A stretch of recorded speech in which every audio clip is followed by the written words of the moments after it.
What's up, Team MBL? It's Music by Lucas, and today... And Mordkey. Right, and Mordkey. What the hell, you forgot about me or something, man? Like, what's going on? No, I just haven't explained that Rock My Heart was a collab and that this video is a tutorial and we're gonna be doing a walkthrough together. No big deal, man. Let's keep this thing going. Okay, let's get going. But before we get started, I wanted to let you guys know that next week is the anniversary of Team MBL. We started 2 years ago, and thanks to you guys watching, we're still going strong. And as a gift to you guys, we're gonna be dropping a lot of surprises, including our merch, which is finally launching. Yeah! Here it is! Isn't it dope? No, what are you doing? We're not showing that yet. You know you're gonna have to blur yourself out when you edit this later, right? Dang. More work for me. Okay, can you get to the video already, Lucas? Do you know how many people are gonna put a timestamp in the comments to skip this Anyway, just make sure to stay tuned here and on our Instagram stories for more on that later. Alright, so I've been meaning to do this tutorial for a while. You already met Mordkey at the beginning of the video. He's the other producer that I collab with to make this track. It's called Rock My Heart. It was signed to Spin and Talent Pool, and if you've never heard it before, I'll leave the link at the top of the description. You may want to check it out before you watch the tutorial. Also, I'm using Logic Pro here, but whether you use Ableton or FL Studio, don't worry, I'll make it make sense for any DAW. So how this all happened? Well, I had my track Vibes out on Talent Pool, and Mordkey had actually just been released on Talent Pool recently as well. So he reached out to me actually on Instagram, and he was asking if I wanted to collab. We started talking on WhatsApp. We tossed a few tracks back and forth. We realized that we both use Logic Pro. We use a lot of the same plugins, and everything like worked out really well. We actually did a few tracks that did not get signed before Rock My Heart. So this was like our third track together, I think. So we just kept working at it until we perfected it, and it's still one of my favorite tracks that I've ever got to work on. And the way we're gonna break this down is exactly as it happened. So I'm gonna show you my part, and then I'm gonna pass it back to Mordkey. We're gonna do it in order so you can see how the collab worked. All right, so this is the session. So just so you guys know right away, the purplish color is all vocals. The reddish color is all samples like drums, crashes, effects, and then everything that is green is all MIDI, so that's all melody. You'll notice there's a lot of muted tracks and unmuted tracks. That's because it was a collab, and when you collab, a lot of times you might not necessarily have the same plugins, and so you want to bounce those tracks to audio. Like if I'm using Nexus preset and you don't have that preset, you don't have to go out and buy it right away. I can just bounce it to audio, and that way you can still use what I did. So that's why you see those gray tracks on the session. Those are the muted tracks. So I started the track out trying to find a melody, and I originally used a piano, and that's why it says piano break, but I eventually switched the preset over to a synth, I think. Let's see, on Nexus. Yeah, it's a synth called Tricks from the drum and bass expansion. The EQ, I'm taking out a little bit of the bass end, tiny bit of the highs, and then I'm using a lot of different effects, and I'm also bussing the reverb with Valhalla Room. This is one of my favorite plugins. It's called Center by Waves.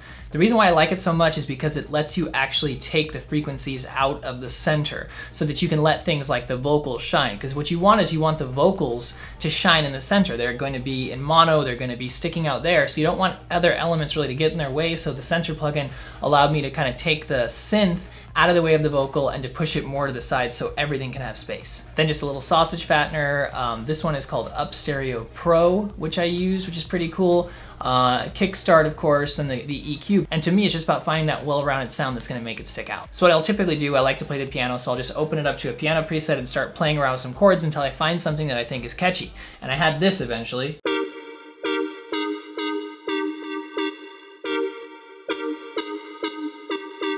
And then I found the bass end for it.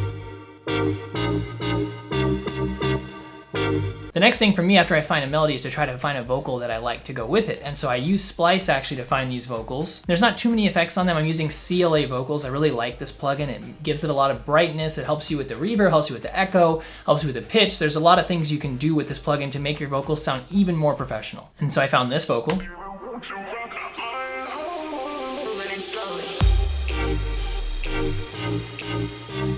And you'll notice right away that I bring in the snap. Right away, because I'm trying to get you with that groove so you know right away, okay, it's funky, I can move into this. And also it works perfectly when you're mixing in a song as a DJ right into it. It's like you pull right out of that one song and then in, and all of a sudden, snap's already going, you're already feeling it, people are still dancing. And every 8 bars, I try to do something. So I'm bringing in a cashmere crash, a snap, a reverse sweep, something to try to continue to build energy, because my goal is to build energy every 8 bars until the drop. In this track, we actually kind of went straight from like a mini break to a build to a drop. So we didn't take any time at all on getting you excited. And so on the build up,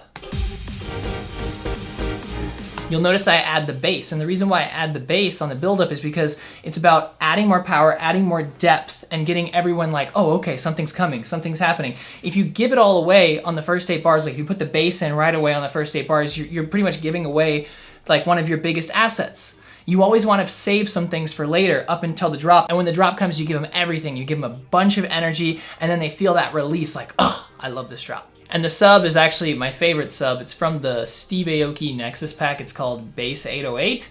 And it's not much going on there. It's just put in mono, and that's pretty much it. It was a really solid sound. And then there was my favorite part of the track, which is the drop, because it really catches you off guard, but in the right way. It's still in the right key. It still has the same vibe and energy to it, and you could still play the drop melody over the break melody, and it would all still go together. When you play it all together, it sounds like this.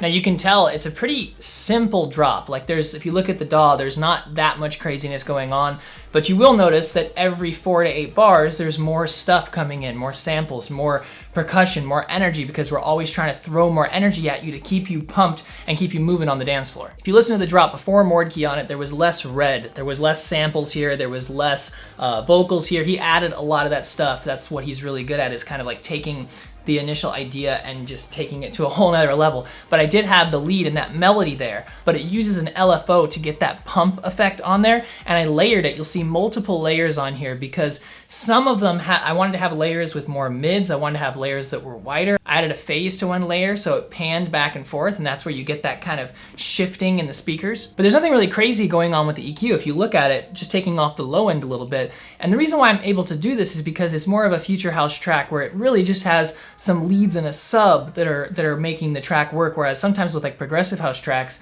you have so many layers to your lead melody and like all these different arps going on and vocal samples, like it gets crazy, and that's where you have to do like much more intricate EQ. But sometimes like with future house and deep house, you can be a little more simplistic and still make it sound super full. So at this point where I had the break kind of there, and I had the build up, and I had the drop idea there, this is when I passed it to Mordkey to get his thoughts. So take it away, Mordkey. And I went on Splice, and I found those samples right away. Whatever I heard that sounded good for the track, that fitted, I downloaded it right away, put it somewhere on the track, and yeah, I basically had samples for the drop at this point already for the break. And just like this, I made the break, I think, in a day, not even a day, just a few hours. I always add a piano right after. For me, that's the way to go. If you notice, I always have pianos in all of my tracks, basically. Once I had the piano and the vocals, I knew right away what the break needed, and I finished it pretty fast. So yeah, the break was done. I copied and pasted the first drop. I added some more stuff because the second drop always needs to be bigger than the first one. And once that was done, I sent it back to Lucas for mixing. There's a lot of different samples, all kinds of stuff on here. It's one of the things I like about the way we work together is he, like I said, he always takes my idea and adds a bunch of stuff on it, and I may not use it all, but it gives me a lot to work with, which I really like. One of my biggest things I like to do when it comes to mixing is look at stereo imaging. That's a big deal to me because you can actually fit a lot more in a track than you might think if you can put things in different areas on the stereo spectrum. One of my biggest tips is to make sure that all of your support layers are wider and that your main lead layers are more in the center. So like the piano, since it was more of a support layer because it came in halfway through the drop like this.